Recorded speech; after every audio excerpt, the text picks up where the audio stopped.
여러분의 구독이 강의의 힘입니다. 여러분의 구독과 좋아요를 부탁드리겠습니다.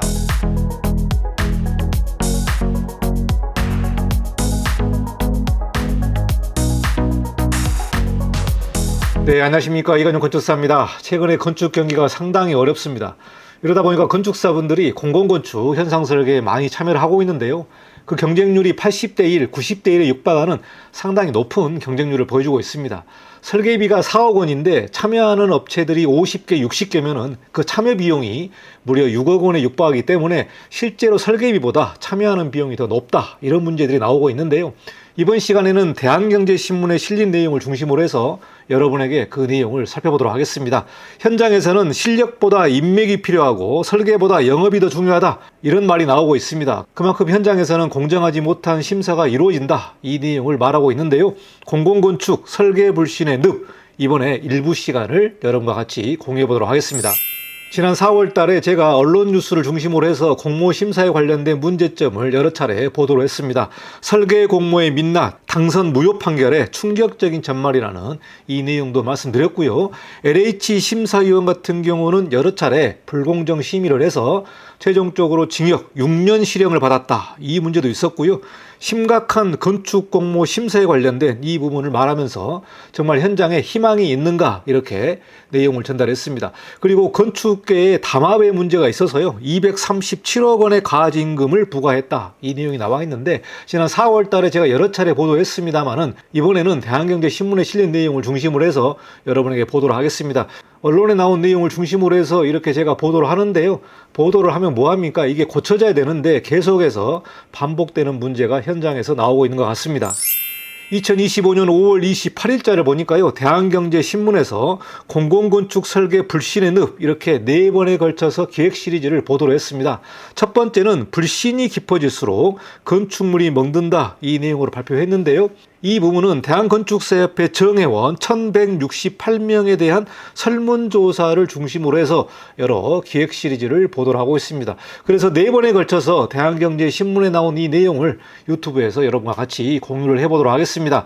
그러면은 첫 번째 시간에 어떤 내용들이 나와 있냐면 공공건축 설계 공모가 대략 매년 1000건 이상이 쏟아지고 있습니다. 그래서 2022년도에는 1103건이 나왔고요.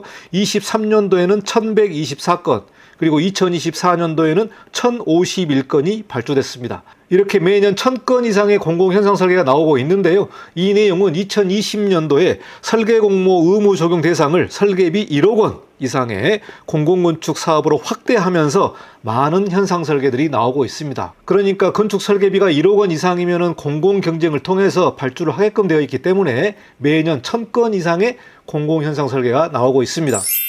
건축사 설문조사를 여러분에게 공개하도록 하겠습니다. 참여한 설계 공모가 불공정하다고 느낀 경험이 있습니까? 이렇게 공정성에 관련된 질문을 했는데요. 무려 93.9%가 불공정하다 이렇게 답을 했습니다. 6.1%는 아니다 이렇게 답변했는데요. 참여한 설계 공모가 불공정하다. 이 부분이 93.9%이기 때문에 이 대답을 보면 상당히 심각한 현상을 보여주고 있습니다. 설계 공모가 불공정하다는 그 체감 사유는 무엇입니까? 이렇게 복수응답을 요청을 했는데요. 첫 번째 제일 많이 나온 내용이 뭐냐면 심사위원의 사전 접촉과 금품 제공이 무려 61.5%입니다. 61.5%. 그래서 사전 접촉이라든가 금품 제공은 돈이 왔다 갔다 하는 부분이 되겠는데요. 그만큼 이제 뇌물에 관련된 부분이 있었고, 제가 지난 4월에 말씀드렸습니다만은 LH 공사 같은 심사위원 같은 경우도 뇌물 수수로 법정에 넘겨져서 무려 징역 6년의 실형을 받은 그런 사례를 여러분에게 보도를 했습니다. 그런데 이게 금품 제공이라든가 사전 접촉이 은밀하게 이루어지기 때문에 사실 잡기가 상당히 어렵습니다. 그래서 이 문제가 현장에서는 많이 지적을 하고 있고요. 심사위원의 역량이 부족하다. 이게 52.6%입니다. 그러니까 심사위원 같은 경우는 대학 교수분들이나 또 건축사분들이 참여를 하고 있는데 건축물의 용도와 전혀 상관없이, 그러니까 그 건축물의 용도를 설계해 본 적이 없는 그런 심사위원들이 들어가서 여러 가지 지적질을 하기 때문에 정말 참여자들은 상당히 억울해하는 것 같습니다. 예를 들어서 아파트 설계 같은 경우는 아파트 단지 계획을 해보신 분들이 심사위원을 해야 되는데 아파트 설계에 대해서 아무것도 모르는 분들이 그냥 참여를 해서 감나라, 배나라 이런 내용들이 있기 때문에 많은 분들이 불만이 있는 것 같습니다. 그리고 특정 학교 지역에 편중된 심사위원을 구성한다. 이게 51.9%인데요. 특히 지방에서 일어나는 이 지방 현상 설계 같은 경우에 해당 지역에 뭐 대형업체가 들어간다든지 그 해당 지역에 관련된 심사위원으로 구성을 해서 이렇게 짜고 치는 고스톱으로 현상 설계를 구성하는 이런 내용들이 있다. 이런 지적이 많습니다. 그래서 어떤 분들은 지방에서 일어나는 현상 설계는 아예 참여하지 않겠다. 이런 분들도 많습니다. 그리고 어떤 특정 지역에서 상당히 편파된 심사들이 나오고 있는 것 같은데요. 이런 문제들을 하나하나씩 보도를 하고 있습니다. 그리고 지침이나 법규 위반 페널티가 적용이 미흡하다. 이 문제가 상당히 심각한데요. 제가 지난 4월에도 말씀드렸습니다만은 지침 위반한 부분을 심사위원들한테 적법하냐 부적합하냐 이렇게 투표를 하는 경우도 있습니다. 그러나 지침 위반 같은 경우는 해당 발주처가 판단을 해서 아예 1차에서 탈락을 시켜야 되는데 무슨 이유로 지침 위반을 했어도 최종까지 올라가서 당선하는 사례들이 있기 때문에 이 문제가 상당히 큰 것 같습니다. 무려 44.9%가 지침이나 법규 위반 이런 페널티의 적용이 아주 미흡하다. 이렇게 답변하고 있고요. 심사 과정이나 또는 심사 결과 공개가 미흡하다. 이게 43.5%입니다. 이게 복수응답이기 때문에 다 해당이 될 수도 있고 뭐 특정 대답만 해당이 될 수 있는데 심사 과정 또는 심사 결과가 43.5%이다 보니까 대부분의 이유가 40%가 넘습니다. 그만큼 설계 공모의 불공정이 상당히 심각하다. 이렇게 답변을 하고 있습니다. 이런 문제 때문에 현장에서는 실력보다 인맥이 중요하고 설계보다 영업이 중시되면서 이 현상 설계 공모의 도입 취지가 훼손됐다라는 목소리가 상당히 높습니다. 상당히 높다. 그리고 설계 공모에 아예 불참한다는 응답이 74.6%에 달했는데요. 그러니까 설문조사 한 1200명 정도의 건축사분들 중에서 무려 75% 정도가 설계 공모에 아예 불참한다. 이 답변이 나왔습니다. 왜 그럴까요? 실력보다 인맥이 중요하고 설계보다 영업이 중시하기 때문에 정말 이런 짓을 나는 하지 않겠다. 그냥 참여를 했다가 100% 탈락을 하기 때문에 내가 왜 돈을 들여서 현상 설계에 참여를 해야 되느냐. 이렇게 회의적인 건축사분들이 상당히 많다라는 부분이 되겠습니다. 이런 문제 때문에 공공현상 설계가 특정 업체들이 좀 다 장악을 해가지고 작업을 해가지고 당선하는 경우들이 상당히 많은데 정말 설계 공모의 도입 취지가 문제가 많다. 이런 목소리가 많습니다. 왜 그러면은 설계 공모에 불참하느냐 이렇게 물어봤는데요. 인력이 부족하다 33.3%, 그리고 경쟁력이 부족하다 17.3%입니다. 그리고 민간 프로젝트 중심의 전략을 짜고 있다 16.2%인데요. 저 같은 경우도 제가 사무소를 오픈하고 나서 현상 설계에 참여한 적이 없습니다. 그리고 100% 민간 프로젝트를 참여를 하고 있는데 제가 이 현상 설계 관련된 경험이 있기 때문에 독립을 하고 나서는 절대로 현상 설계에 참여를 하지 않습니다. 참여를 하지 않고 오로지 민간 프로젝트만 하고 있는데요. 정말 많은 분들이 열정을 가지고 현상 설계에 참여를 했다가 탈락을 하게 되면은요, 상당히 큰 손실이 있습니다. 경제적인 손실도 있고 또 심적으로 많이 위축되기 때문에 설계에 관련된 회의감도 있고 또 이렇게 상당히 우울감도 가지는 경우들이 있는데요. 이러다 보니까 현상 설계에 몇 번 참여해보고 이렇게 포기하는 경우들이 있습니다. 여기서 현장의 목소리가 이렇습니다. 인맥이 중요하고 영업이 중요하다. 이런 문제가 나오게 된다면 정말 공공현상의 취지가 정말 훼손됐다. 이 내용이 맞는 것 같습니다. 그리고 신문의 내용을 쭉 보니까요. 설계 역량보다 영업력이 당락을 좌우한다는 인식이 팽배해 있고요. 현장에서는 로비 없이 당선도 없다. 이런 말이 공식처럼 자리 잡았다고 말을 하고 있습니다. 정말 이게 공정성이 이렇게 훼손됐다면 정말 담당 부서인 국토부에서 뭔가 조치를 해야 됩니다. 국토부와 감사원, 조달청 이런 행정기관에서 이러한 현장에서 이렇게 말이 나오고 있는데 이거를 가만히 놔두고 있다는 부분은 정말 이거는 상당히 문제가 큰 것 같습니다. 현장에서 영업력이 당락을 좌우하고 로비 없이는 당선이 없다. 이런 말이 공식처럼 자리 잡았다고 말을 하고 있는데, 이건 제가 말하는 게 아닙니다.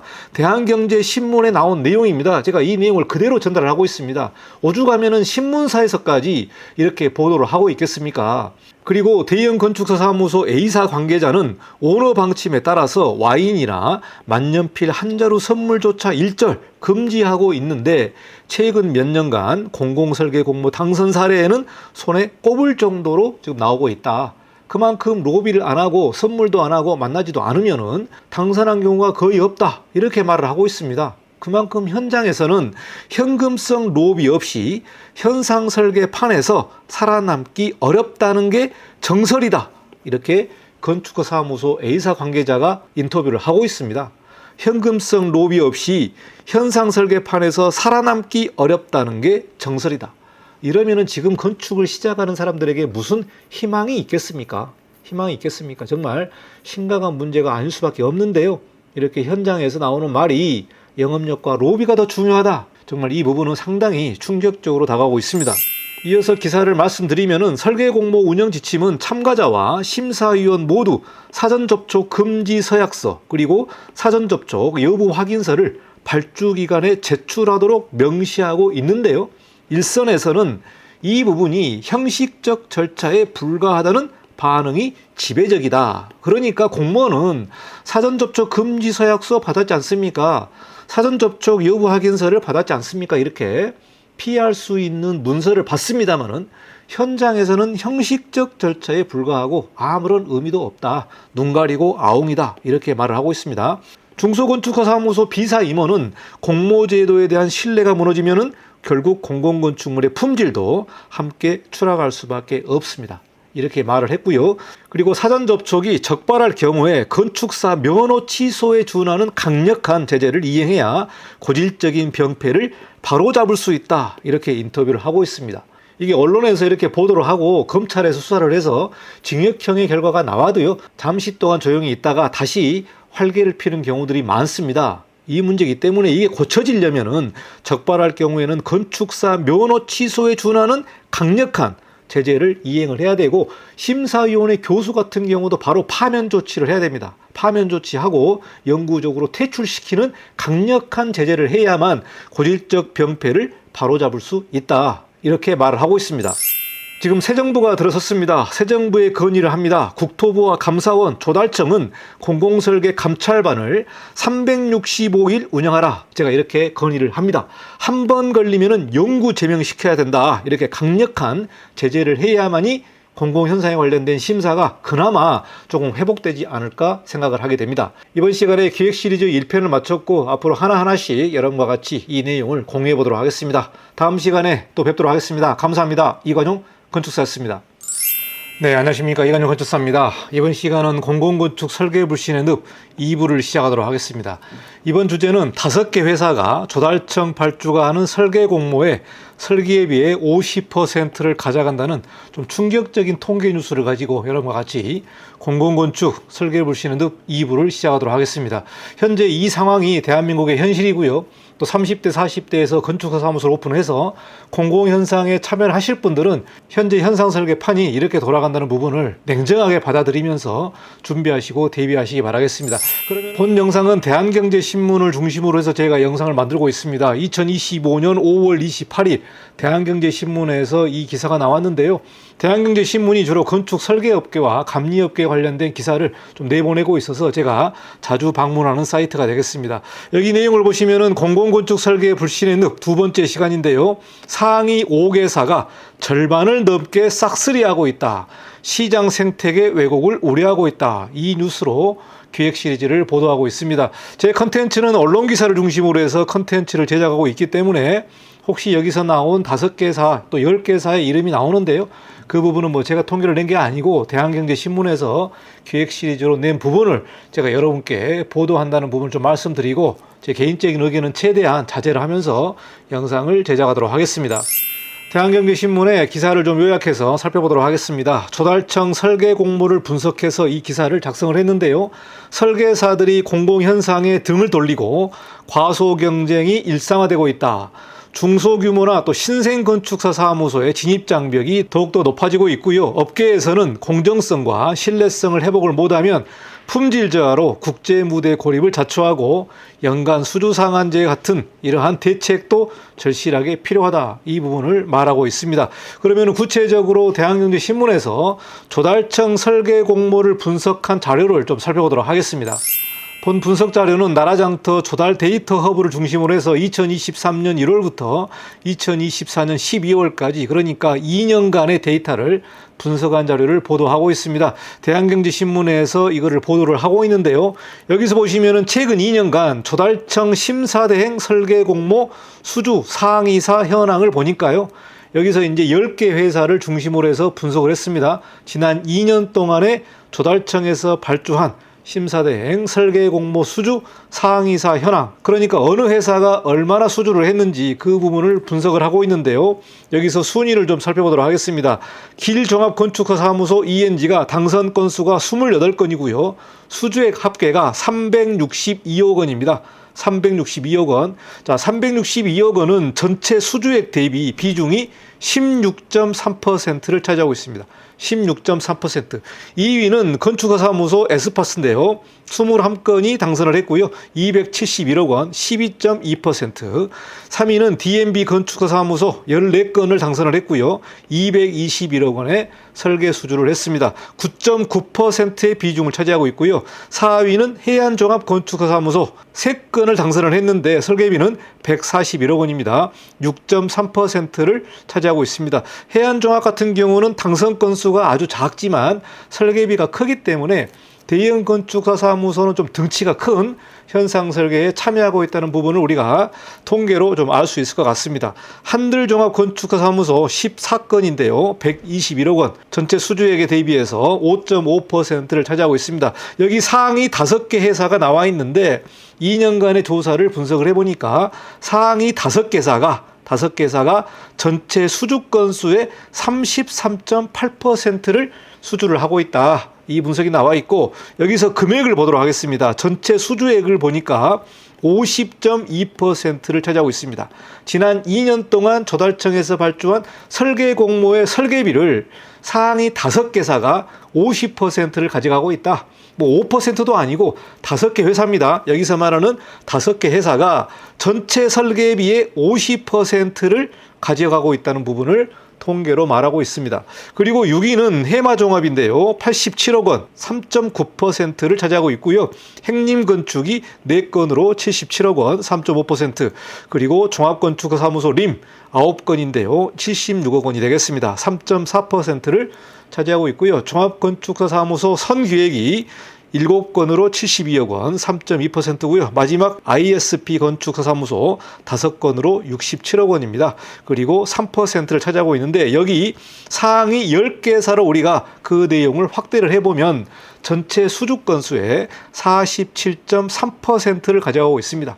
그러니까 상위 10개 회사가 전체 설계 물량의 50% 정도를 당선을 하고 있고요. 그 수주액을 보니까 무려 67.3%를 차지하고 있습니다. 대략 한 70%를 가져가고 있는데 그러니까 전체 건축사무소가 있습니다만 물론 이제 현상 설계에 참여하는 건축사무소가 대략 한 500개에서 한 1000개 정도로 보고 있습니다만은 거기에서 10개 회사가 70%의 설계비를 가져가고 있다. 그리고 전체 수주를 반 정도를 가져가고 있는 부분이 대한경제신문에서 별도로 조사 분석한 내용이 되겠습니다.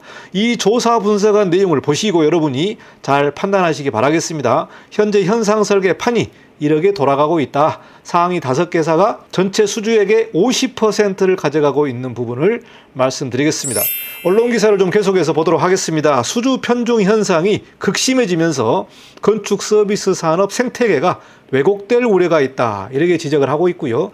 이들 공모에 책정된 설계비 총액은 2,223억 8천만 원 정도가 됩니다. 그러니까 대략 2,224억 정도로 우리가 보고 있는데 여기에서 조달청이 지난해부터 업무를 위감받은 한국토지주택공사 즉 LH 수요의 공동주택 설계 용역 집행부는 제외한 치수기 때문에 LH 수요까지 포함을 시킨다면 그 금액이 어마어마하게 증가될 것으로 보고 있습니다. LH 같은 경우는 주로 이제 아파트 단지 설계, 아파트 설계이기 때문에 그 규모가 단일 건축물보다는 엄청난 설계비가 나오기 때문에요. 아마 더 많은 금액이 조달청에서 발주할 것으로 보고 있습니다. 언론 기사를 보면은 이 중에 길종합건축사무소 ENG, 이하 길건축은 28건의 설계 공모를 거머쥐면서 2년 연속 1위 업체의 자리를 지켰다. 2년 연속 1위 업체의 자리를 지켰다. 이렇게 보도를 하고 있습니다. 최근 2년간 소위 조달청의 강자로 자리매김한 이들 상위 5개사의 수주액은 전체의 50.2%에 달한다.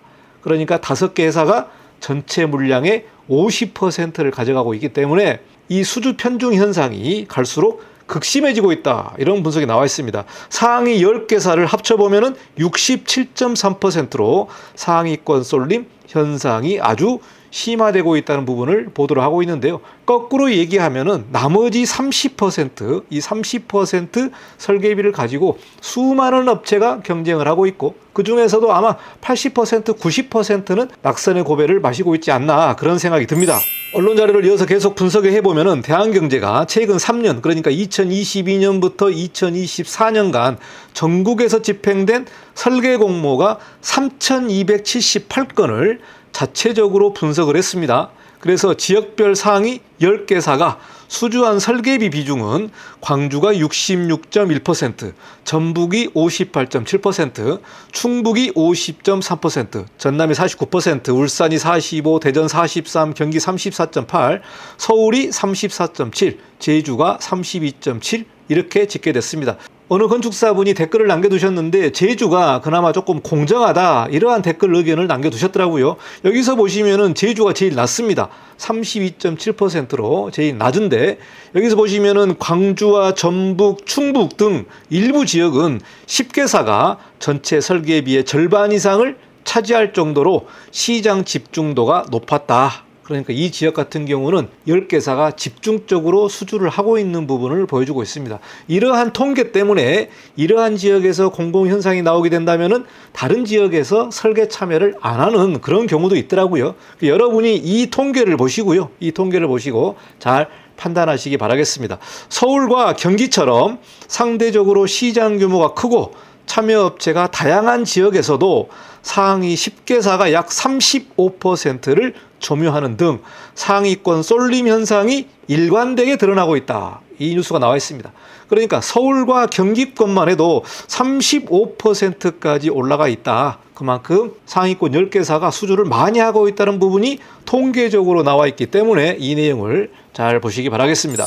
업계 의견들을 좀 보도록 하겠습니다. 중소건축사사무소 A사 대표는 수주 편중도가 높은 조달청 설계 공모의 경우에 업계 상당수가 사실상 보이콧하고 있다. 그리고 과소 경쟁이 일상화됐다. 이 뉴스가 나와 있는데 참으로 현장의 목소리를 정확하게 보여주고 있는 것 같습니다. 앞서 말한 대로 특정 지역에서 특정 업체들이 많이 당선을 한다면은 이 부분은 공모가 나오더라도 업계 상당수가 사실상 보이콧하고 있다. 자, 이럴 경우라면 이게 과연 공공현상 공모의 취지가 맞는 것인지 다시 한번 좀 우리가 살펴봐야 될 부분이 되겠습니다. 그리고 반대로 비교적 공정하다고 여겨지는 서울시, 파주시, 경기교육청 공모에는 수십 개의 업체가 몰리고 있다.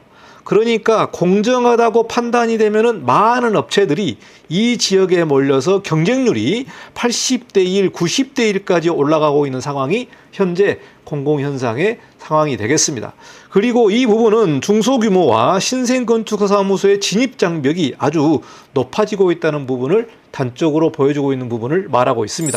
그리고 중견건축사무소 B사 임원은 실질 당선이 몇몇 상위사에 반복적으로 돌아가는 구조가 굳어지면서 중소설계사의 상장 여지는 갈수록 줄어들고 업계 전반의 다양성도 약화되고 있다. 이런 지적을 하고 있습니다. 그러니까 상위 5개사가 50%를 가져가고 있기 때문에 이 부분은 정말 몇몇 상위사가 반복적으로 당선을 하고 있다. 이러기 때문에 신생업체들이 들어갈 다양성도 많이 약화되고 있다는 부분을 말하고 있고요. 이에 건축업계에서는 중소규모와 신진건축사 사무소의 제한공모 발주를 해야 되고 연간 수주 상한제를 도입하고 가점과 감점제를 합리화하고 지침 위반의 징계 규정을 더욱더 강화해야 되는 등 종합대책을 강구해야 한다고 말하고 있습니다. 현재 일부 프로젝트에서는요, 연간 수주 상한제를 도입을 하고 있는데 이럴 경우에 또 다른 문제가 발생합니다. A사가 연간에 수주할 수 있는 그 쿼터가 다 차버리면은 B사라든가 C사와 컨소시엄을 엮어가지고 뒤에서 영업을 다 하고요, B사와 C사의 이름을 빌려가면서 이렇게 수주한다고 합니다. 그러니까 이렇게 제도를 만들면은 또 다른 이런 부작용들이 나오고 있는데, 정말 이 부분에 있어서 건축협회와 다른 단체들에서는 이 부분을 정부에 조금 적극적으로 제안을 해서 공모가 공정하게 이루어질 수 있도록 한 번 더 제안을 하는 것이 좋겠다 생각을 합니다. 건축설계업계 관계자는 공모의 공정성과 신뢰성을 회복하지 못하고 방치한다면 국내 시장의 활력이 급격히 떨어지는 것은 물론 품질 저하로 국제 무대에서의 고립을 자초하게 될 것이다, 이런 지적을 하고 있습니다. 지금 민간 시장이 너무나 죽었기 때문에 많은 사무소가 공공현상설계에 참여를 하고 있습니다.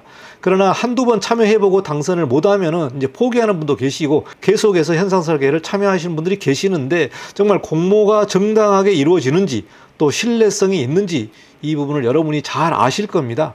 이거를 어떻게 고쳐야 될지, 또 어떤 방향으로 또 공정하게 집행해야 될지는 건축업계에서 심도하게 연구를 해서 정부와 같이 이 제도를 한 번 더 개선해야 되지 않나 생각을 합니다. 최근에 서울시에서도 이러한 공모에 관련된 공정성을 회복하기 위해서 공모 지침을 별도로 작성하는 걸로 알고 있습니다만은 그 내용이 나오면 여러분과 같이 한번 좀 살펴보도록 하겠습니다. 그러니까 이런 문제들은 협회와 이런 단체에서 끊임없이 문제 제기를 해야만 정부에서 또 행정청에서 이 부분을 수용을 해서 계속해서 개선을 해야 되기 때문에 계속해서 이런 문제들을 지적을 해야 될 것 같습니다.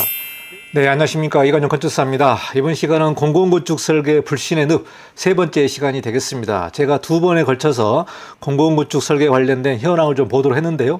이번 시간은 심사위원회 관련된 문제를 여러분과 같이 살펴보도록 하겠습니다. 심사위원 관리는 어떻게 되고 있는지, 정말 심사위원회 관리 시스템이 있는지, 또 심사위원회 그 제안 내용은 있는지, 그 내용을 여러분과 같이 살펴보도록 하겠습니다.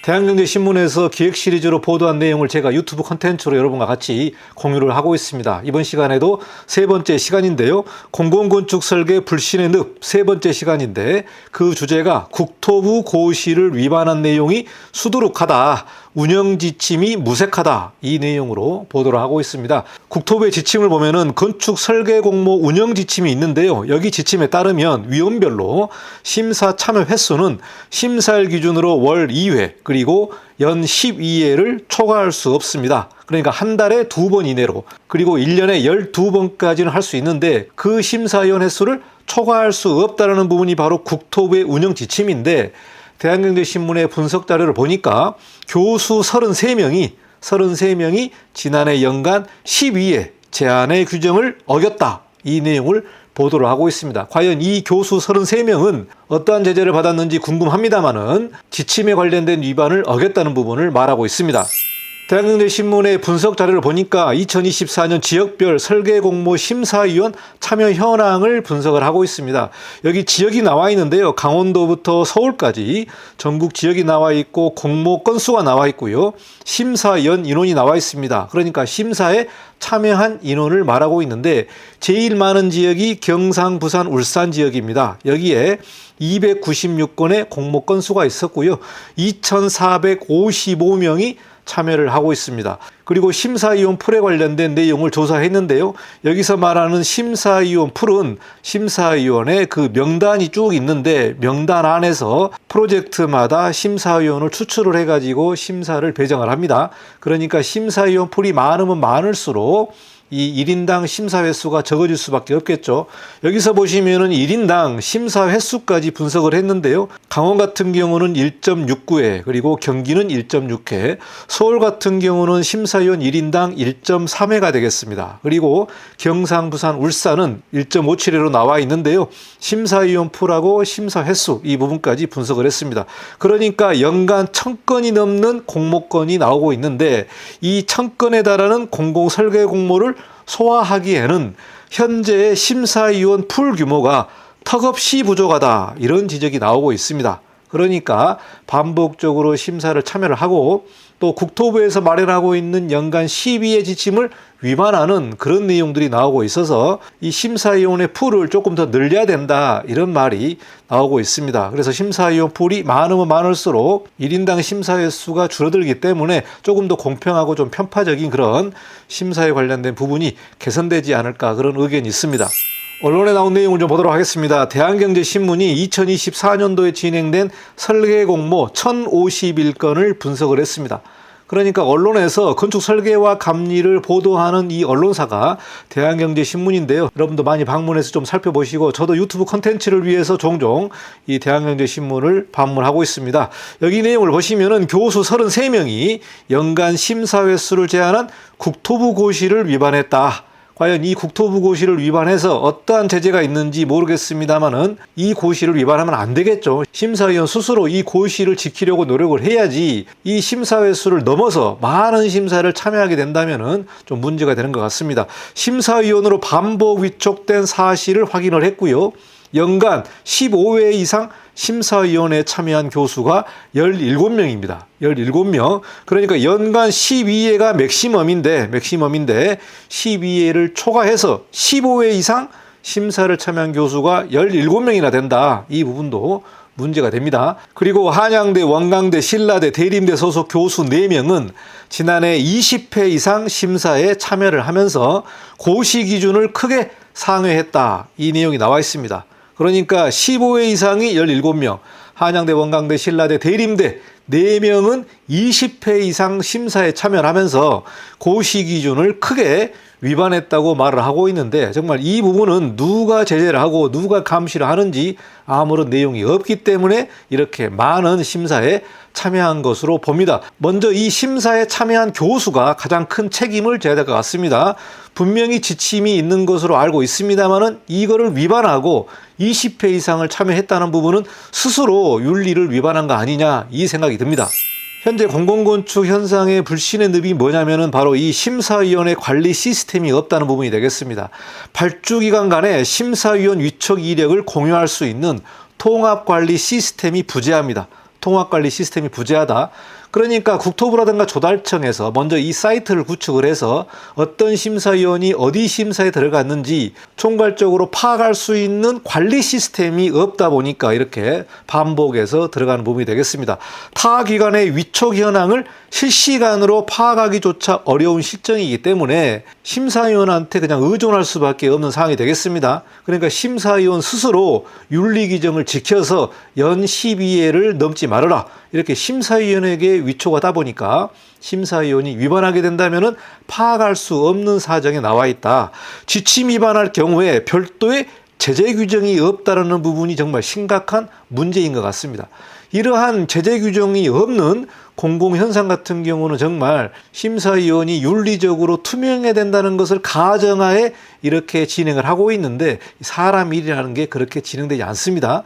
이러다 보니까 심사위원 본인이 발주처에 자진 신고하는 방식에 의존할 수밖에 없기 때문에 이렇게 감시하고 제재할 수 있는 시스템이 없고, 또 관리 시스템까지 부재하다 보니까 반복적으로 많은 심사에 참여하는 교수들이 나오고 있다는 부분을 지적을 하고 있습니다.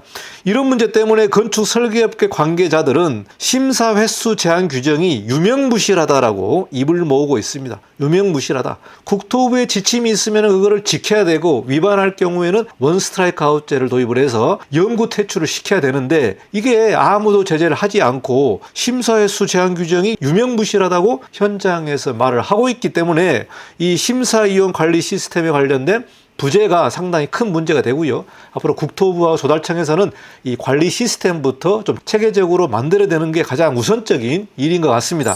여기 현업에서 일하고 있는 건축가 사무소 임원의 인터뷰를 보도록 하겠습니다. 일부 위원의 경우 고의적으로 일탈하기보다는 제도 미비 속에서 반복 참여가 불가피했던 측면도 있을 것이다.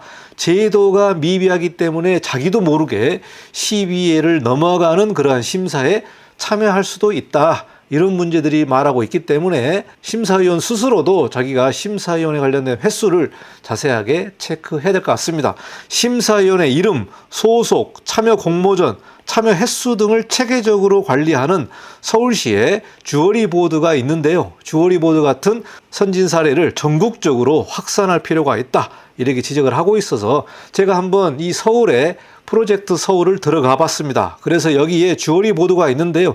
이 주어리 보드에 들어가시면은 심사위원회 이름을 입력을 합니다. 심사위원회 이름을 입력을 해서 검색을 하게 되면은 그 사람의 이력과 소속이 나오고요. 어느 프로젝트에 심사에 참여했는지 심사 횟수까지 나오더라고요. 심사 횟수까지 나옵니다. 그래서 여기 서울시 같은 경우는 그래도 주어리 보드에서, 즉 심사위원 관리 게시판에서 누구나 검색할 수 있고 또 심사위원이 누가 있는지 다 확인할 수 있기 때문에 이렇게 체계적으로 관리하고 있는 게 서울시 사례가 되겠습니다. 이러한 사례를 바탕으로 해서 국토부와 조달청에서는 전국적으로 심사위원 관리를 좀 체계적으로 실시간으로 확인할 수 있는 그런 시스템을 만들어야 된다, 이렇게 지적을 하고 있습니다. 그래서 결론적으로 심사위원은 월 2회 그리고 연 12회 규정을 준수를 해야 되고요. 여기에 위반한 심사위원은 영구 퇴출시켜야 된다. 정말 강력한 심사위원회 규정을 지켜야 되고 또 처벌을 해야 될 것 같습니다. 국토부나 조달청은 전국 통합심사위원 관리 시스템을 하루빨리 구축해서 실시간으로 관리를 해야 되고 연 12회가 넘어가게 되면은 심사위원 지정이 안 되게끔 그런 시스템을 구축을 해야 될 것 같습니다. 그래서 공공건축 현상 설계가 보다 더 신뢰성을 가지고 공정성을 확보하려면 이 심사위원회 관리 시스템 또 심사위원회 풀 이런 부분을 좀 보다 더 확대하고 공정하게 처리해야 되는 이 시스템부터 만들어야만 조금이나마 신뢰를 확보하지 않을까 생각을 합니다. 이번 시간에 공공건축 불신의 늪 세 번째 시간을 마치고 다음 시간에는 네 번째 시간의 기획 시리즈를 좀 보도록 하겠습니다. 여기까지 마치고 다음 시간을 또 뵙도록 하겠습니다. 감사합니다. 이관용 건축사였습니다. 네, 안녕하십니까. 이관용 건축사입니다. 이번 시간은 공공건축 설계 불신의 늪 마지막 시간이 되겠습니다. 그동안 제가 3번에 걸쳐서 공공건축 설계 관련된 심사와 여러 가지 문제를 좀 같이 공부했는데요. 이번 시간은 마지막 시간으로 심사제도 개선에 관련된 내용들을 같이 공부해 보도록 하겠습니다. 최근에 건축 5단체에서 이 심사제도에 관련된 부분을 국토부에 제안을 했는데요. 앞으로 어떻게 바뀔지, 또 서울시에서 7월부터 바로 시행하는 이 심사 과정에 관련된 제도를 본격적으로 시행하게 됐습니다. 아무래도 서울시에서 이렇게 진행을 하게 되면은 국토부에서 이 내용을 반영을 해서 심사제도에 관련된 운영 지침을 새롭게 개선할 것으로 예상하고 있습니다. 그러면은 이번 시간 공공건축 설계 어떻게 심사제도가 바뀌는지 그 내용을 살펴보도록 하겠습니다. 이 영상 컨텐츠는 대한경제신문에서 기획 시리즈로 나온 내용을 바탕으로 해서 4번에 걸쳐서 영상을 만들었습니다. 공공건축 설계 불신의 늪 4번째 시간인데요. 신뢰 회복에 관련된 시험대 제도 개선의 핵심은 무엇이냐, 이 내용으로 4번째 기사가 나와 있습니다. 공공건축위원회의 운영지침 개정안을 마련했고요. 사전접촉 금지라든가 심사제도 투명성 제고, 표준공고문, 지침서에 관련된 개정 작업도 진행하고 있다. 그래서 개정에 관련된 내용이 진행되고 있다는 부분을 좀 말씀드리고요. 서울시에서 7월부터 시행하는 내용도 같이 살펴보도록 하겠습니다. 최근 서울시에서 2025년 6월 11일에 보도한 자료를 보면은 설계공모 심사위원을 사전 접촉한 그 시도한 업체를 탈락 처리했다는 내용이 나와 있습니다. 그러니까 그동안 사전 접촉에 관련된 문제들이 많았습니다. 그래서 이 부분을 어떻게 처벌할 것이냐 상당히 논란이 있었는데 이번에 서울시에서 그 업체를 탈락시켰습니다. 설계 공모에 총 5개 업체가 2차 심사 대상에 올랐는데요. 서울시는 불공정행위 신고제를 통해서 한 업체가 심사위원과의 접촉을 시도한 정황을 확인을 했고요. 그래서 최종적으로 탈락한 그 내용을 말하고 있습니다. 5월 30일에 당선작을 발표한 서울도시금속회수센터 현대화사업 설계 공모 과정에서 심사위원을 사전 접촉한 그 시도한 업체를 즉시 탈락 처리를 했다. 이 내용이 나와 있어서요. 조금 긍정적인 뉴스로 좀 보고 있습니다. 그동안 공공건축 설계 공모에 관련된 심사위원회 사전 접촉에 문제가 있었는데 최종적으로 탈락한 내용들은 좀 처음 접한 것 같습니다. 그래서 서울시에서 선도적으로 설계 공모에 관련된 공정성 확보를 위해서 이번에 과감하게 탈락 처리한 것으로 보고 있습니다. 그러면은 건축 5단체에서 설계 공모 운영 지침이 어떻게 진행되는지 보도록 하겠습니다. 지난 5월 27일에 건축 5단체에서 설계 공모 운영 지침에 관련된 개정안을 마련해서 국토부에 제안을 했습니다. 대한건축사협회, 한국건축가협회, 새건축사협의회, 한국여성건축가협회, 대한건축학회 등 이른바 건축 5단체는 공정건축설계공모위원회를 통해서 설계공모 운영지침 개정안을 마련했다. 그래서 앞으로 하반기에는 국토부에서 이 설계공모 운영지침을 개정할 것으로 예상을 하고 있습니다. 여기서 요구사항을 보면은 핵심적인 내용이 심사위원회 관련된 사전접촉 금지입니다. 그래서 미리 심사위원을 만나지 말아라. 이 내용이 핵심적인 부분이고요.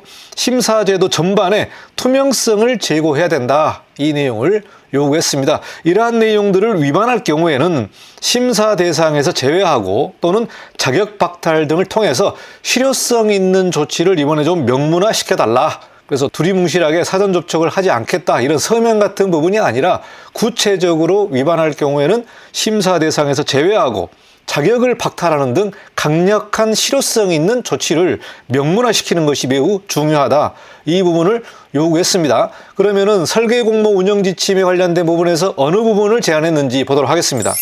건축 5단체가 공정건축 설계 공모위원회를 만들어서 여러 가지 논의를 한 다음에 이 내용들을 제안했습니다. 지역 제한 금지, 심사수동 현실화, 기술심사위원회 구성을 명문화하고 심사 과정도 실시간을 공개하는 것을 강화하겠다. 그리고 문제가 되는 부분이 이 발표를 할 때에 이 발표자들에 관련된 익명성을 확보하자. 그래서 이 업계가 좁다 보니까 이 발표할 때 얼굴을 드러내면은 심사위원하고도 알 수 있기 때문에 발표할 때 이 익명성을 어떻게 확보할 거냐 이 부분도 제안을 했습니다. 심사 내용 공개 대상 확대, 심사 시 개별 심사위원회 토론권을 보장하고 당선자의 계약 우선권, 또 공사비와 설계비의 산정 근거 및 기준 공개를 통해서 보다 더 투명하게 진행하면 좋겠다. 이 내용을 제안했고요.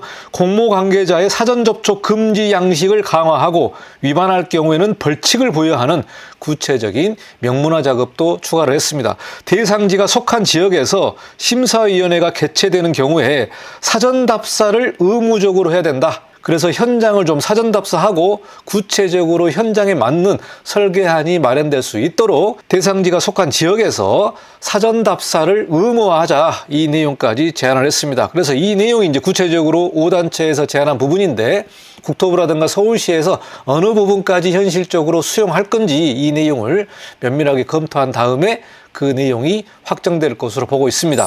그러면 국토부에서 어디까지 진행되고 있는지 그 내용을 좀 보도록 하겠습니다. 설계 공모 복마전에 제도 정비 나선 국토부. 그래서 국토부에서 본격적으로 이 설계 공모에 관련된 제도 정비를 하고 있다. 이 내용이 언론에 나와 있는데요. 정부가 20억 원 미만의 공공건축 설계 심사위원 공개 시점을 늦추는 방안을 검토를 하고 있습니다. 현재 20억 원 미만의 공공건축 설계 같은 경우는 심사위원을 바로 공개하는 경우가 있습니다. 그런데 이러다 보니까 한 달 후에 최종적인 심사가 이루어지는데 그 한 달 기간 동안 심사위원을 사전 접촉하는 그런 문제들이 있어서 이번에는 정부가 20억 원 미만의 현상 설계 같은 경우는 심사위원 공개 시점을 좀 늦추는 방안을 검토하겠다. 이 내용이 나와 있는데, 자, 심사위원회 공개 관련된 부분은 갑론을박이 있습니다. 찬성하는 부분도 있고 반대하는 부분도 있는데 이 내용이 어디 나와 있냐면 세계건축가 연맹 등에서 심사위원회를 공개하도록 권고하고 있습니다. 이런 문제 때문에 비공개로 전환하기보다는 심사위원 공개 시점을 늦추는 방안 등을 우선 검토할 예정이다. 이렇게 나와 있어서요. 심사위원을 비공개하면은 대형 사무소 같은 경우는 영업을 워낙 많이 하기 때문에 비공개가 오히려 대형 사무소에 더 유리하다. 이렇게 말하는 경우도 있습니다. 그래서 심사위원을 차라리 공개하자. 이렇게 찬성하는 부분도 있는데 이 심사위원 공개 부분에서 정말 많은 찬반이 있습니다. 그래서 이 부분은 이제 국토부에서 한번 손질할 것으로 보고 있는데 국토부 관계자는 심사위원 공개 시점 등 여러 방안을 검토하고 있다. 이렇게 말을 하고 있고요. 건축업계의 의견을 청취한 뒤에 최종 확정할 것으로 계획을 한다. 이 내용이 국토부에서 진행되고 있는 부분이 되겠습니다. 2025년 6월 18일에 서울시에서 보도자료가 나왔습니다. 2025년 7월부터 본격적으로 시행한다고 발표했는데요. 공공건축 설계 공모 운영 기준을 서울시 자체적으로 만들어서 서울시에서 수행하고 있는 공공건축 현상 설계 관련된 설계 공모의 운영 기준을 이렇게 바꿔서 시행하겠다라고 25년 6월 18일에 발표했습니다. 앞서 설명한 대로 건축 5단체에서 운영 지침을 제안을 했는데 그 내용을 적극적으로 반영을 해서 서울시에서 본격적으로 시행을 합니다. 그러면은 서울시에서 7월부터 설계 공모 제도를 개편을 하게 되면은 아무래도 국토부에서 이 운영 지침을 반영할 가능성이 매우 높습니다. 그래서 서울시가 선도적으로 공공건축 설계 공모의 운영 기준을 대대적으로 바꿔서 시행할 것으로 봅니다. 그러면은 어떠한 내용들이 바뀌는지 좀 하나하나씩 살펴보는데요. 서울시가 공공건축 설계 공모 심사 과정을 손질을 하고 신뢰받는 공모 정착에 나선다. 이 내용을 발표했는데 주요하게 바뀌어지는 부분에 대해서 하나하나씩 좀 보도록 하겠습니다. 대략 한 4페이지 정도로 보도자료가 나와 있는데 핵심적인 내용만 살펴보도록 하겠습니다.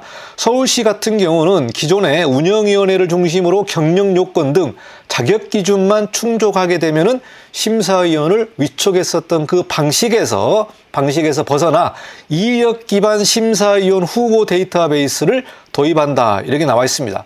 업계에서 문제가 뭐냐면은 심사를 하는 대학 교수가 설계도 해본 적이 없고 또 그 건축물에 대해서 아무런 경험이 없는데 단순히 대학 교수라는 이유만으로 심사를 하는 부분에 있어서 많은 말들이 많았습니다. 그래서 이 부분을 대대적으로 개선하는 부분이 되겠는데요.